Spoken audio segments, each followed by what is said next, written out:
I just beat Undertale for the first time for its 10th year anniversary, and, where do I even start?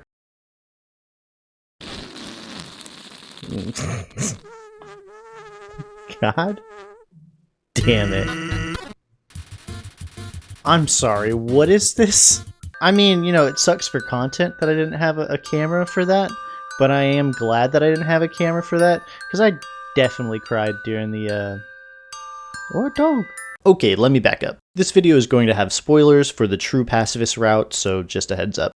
I first played Undertale back in 2015, right after it came out, but I didn't finish it. I got to the last Mettaton fight, Death by Glamour Played, which is still one of my favorite Toby Fox tracks, and then for whatever reason, I just stopped. Undertale became one of those games I knew more through its soundtrack and memes than the actual experience. And for years, that's how I thought of Toby Fox. Not really as the creator of Undertale, but as that guy who makes insanely good music. His tracks in Pokemon Scarlet and Violet are amazing. The Undertale and Deltarune tracks are iconic, but the actual game, for me, it was always unfinished business. Then in 2022, I finally played Deltarune, and then after chapters 3 and 4 released, I played through it all again with my wife.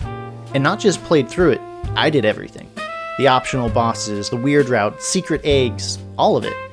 And that was when I finally started to get why Toby Fox is in his own league. But even then, I kept putting off Undertale, telling myself I'll come back to it once Deltarune is finished. And then September 15th, 2025 rolled around, the literal 10-year anniversary of Undertale.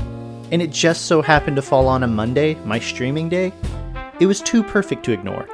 So I went live, named my character Gems, and finally, 10 years later, went back into the underground.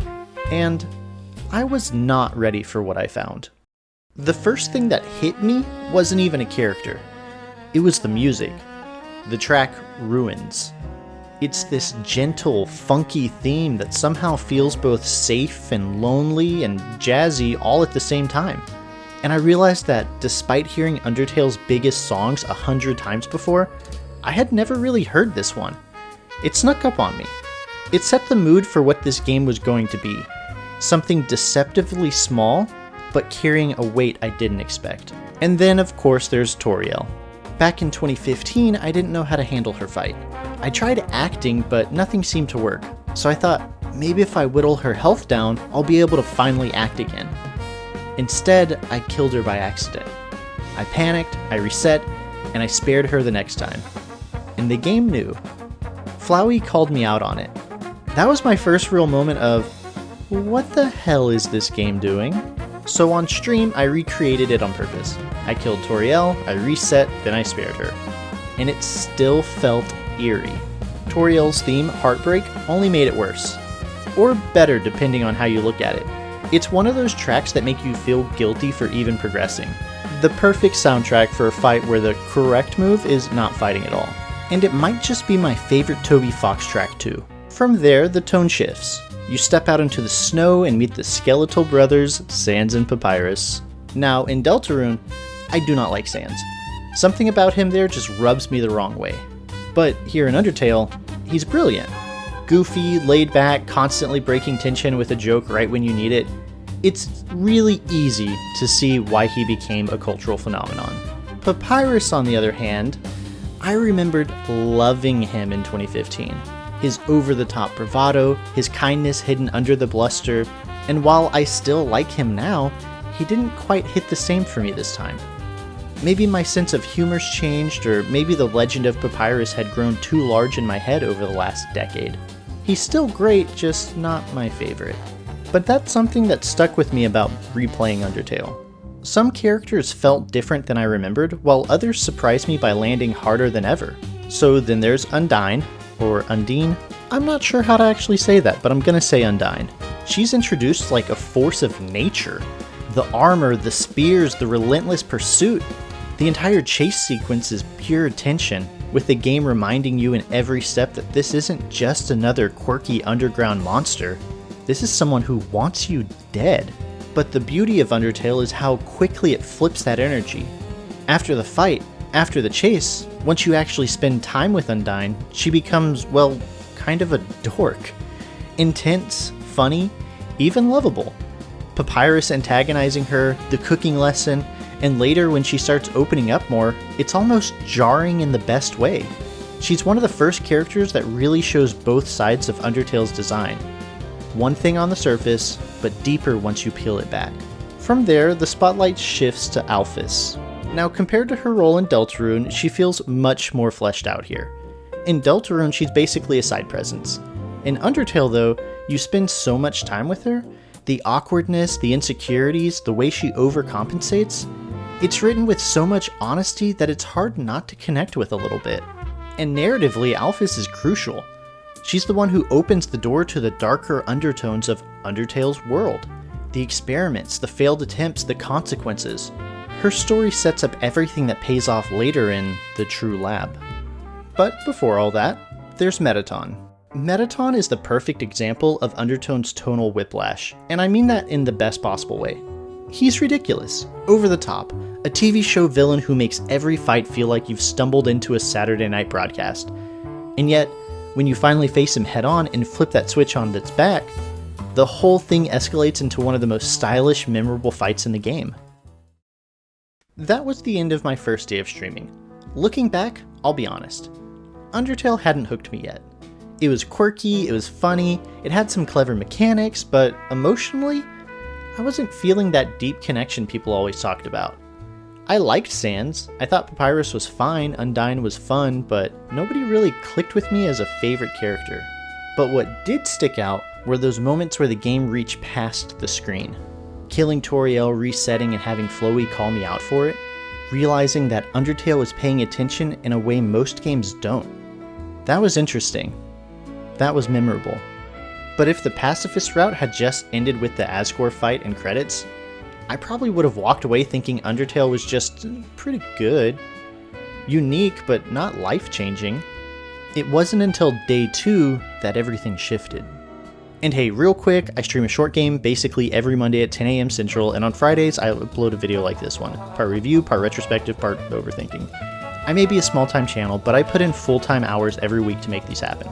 So if you've made it this far and you're enjoying the ride, dropping a like, a comment, a sub, or even sharing it would mean a ton. Day 2 started with Asgore. Now, he had been built up the entire game as the king waiting at the end, the reason you can't leave the underground. And when you finally meet him, it's not as a villain, but as this tired, gentle presence, which makes what happens next even heavier. His theme, I'm not even going to try to pronounce that, leading into Asgore, is one of my favorite tracks in the entire soundtrack. I'd already loved it before playing the game, but in context, the fight itself was tougher than I'd like to admit, but what stood out wasn't the mechanics, it was the way Undertale kept layering in these little insane details.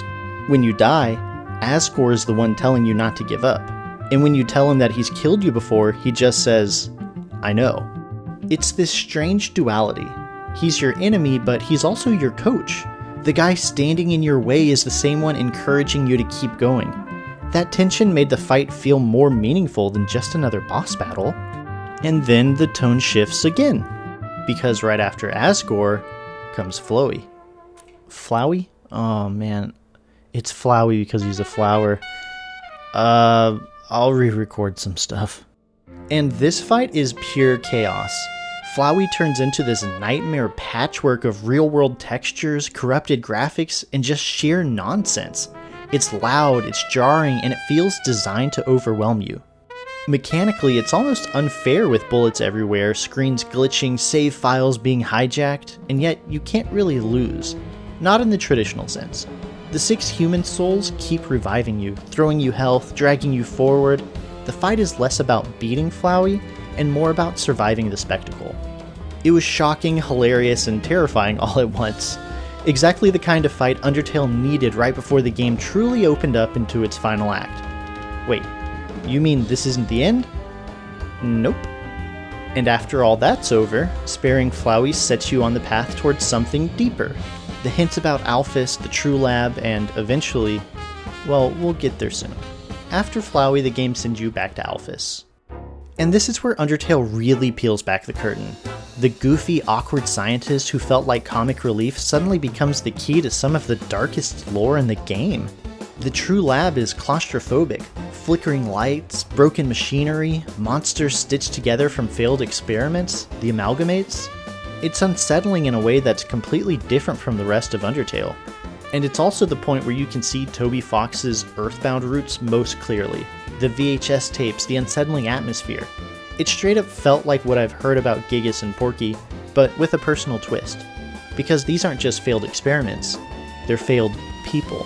Through Alphys' notes, you learn about the determination experiments, the fusion of monsters and humans, and, most importantly, the truth about Asriel, Toriel and Asgore's lost child, and the human child who fell, and how everything that's happened is tied back to that one tragedy. This recontextualizes the whole game. Suddenly, the quirky characters and silly battles are layered over this foundation of grief and failure. Undertale had been nudging me towards this the whole time, but the true lab is where it clicked. And then, everything comes together. Flowey reveals himself as Asriel, Toriel and Asgore's son, the fallen child, the one whose loss has been haunting the entire game. The fight begins, and it's unlike anything else you've seen so far. Bright colors, huge attacks, overwhelming patterns, but what really stands out is how personal it feels. Asriel isn't just trying to kill you, he's begging you not to leave, to keep playing, to stay with him forever. And that's what finally broke me. Because yes, it's about his loneliness and his refusal to let go of the past, but it's also the game itself talking directly to me. Undertale doesn't want me to stop, it doesn't want me to move on, it wants me to stay. And that's where it stopped being just a story beat and started feeling like a conversation between me and the game itself. The soundtrack does a lot of work here too. Hopes and Dreams, Save the World, his theme. These aren't boss themes, they're anthems. They carry this sense of desperate optimism, like the music itself is telling you that it's possible to win, even when the screen is pure chaos. And then comes Asriel's true form. He towers over the screen, basically godlike. Every attack is even bigger, faster, louder. But no matter what, the act menu refuses to give you an option to fight back. All you can do is keep choosing to save, keep refusing to give up. Mechanically, the fight keeps looping back to the same idea. Save your friends. Toriel and Asgore, Papyrus and Sans, Alphys, Undyne. The 6 characters who've defined your journey are right there with you, pulled into the fight, and you're the one pulling them back out. Each save feels like a reminder of why you kept going, and by the time you've rescued them all, it feels less like a game mechanic and more like a catharsis, like you're holding the entire underground together by sheer determination. Until finally, it's just you and him.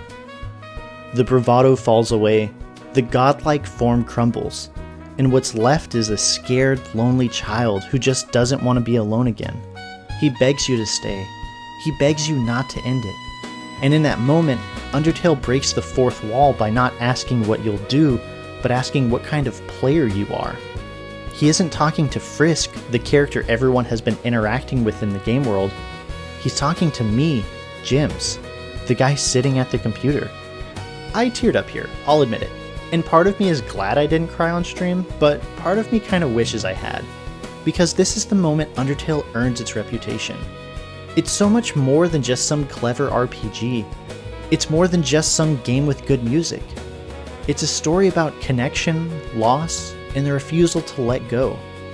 And it's aimed straight at you. When the fight finally ends, you don't feel like you've won. You feel like you've said goodbye. When the dust settled, Undertale didn't leave me with triumph. It left me with questions. I walked out of the underground into that sunset ending, credits rolling, everything wrapped up in a bow. Until Flowey showed up again, telling me I could reset, replay, do it all again, but at a cost. If I did, I wouldn't just be playing Undertale again, I'd be undoing everyone's happiness. I'd be ripping them out of the lives they'd earned just to satisfy my curiosity.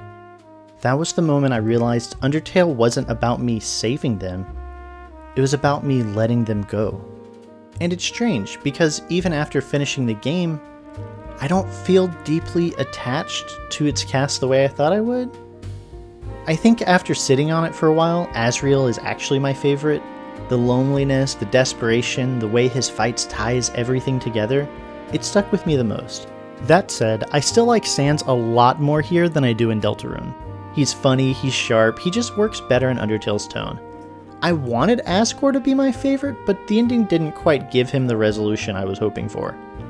Toriel's maternal warmth, Papyrus's goofy sincerity, Alphys's awkward insecurity, Undyne's fiery heart, they're all great, but at the same time, I don't feel so attached to them that I couldn't see myself coming back for a genocide run someday.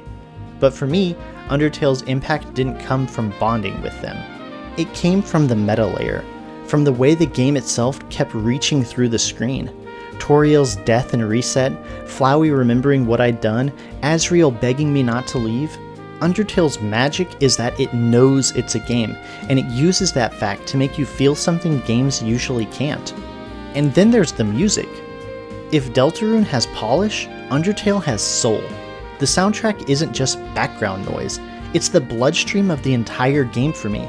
Ruins, Heartache, Death by Glamour, Asgore, Hopes and Dreams, his theme. They don't set the mood, they are the mood. To me, Undertale's music might be Toby Fox's greatest achievement, and that's saying something.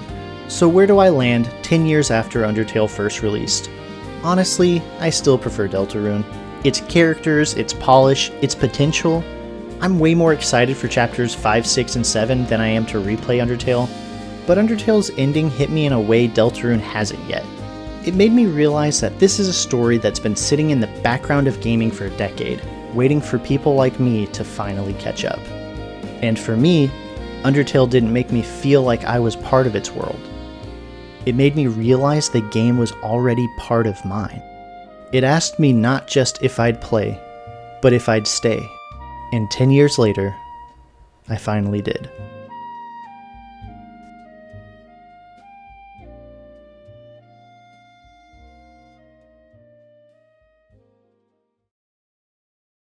Undertale begged me to stay in its world. My version of that?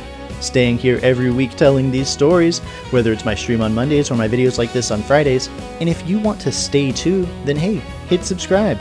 Because unlike Asriel, I promise, if you leave, I won't start shooting rainbow lasers at you. I'll see you next time.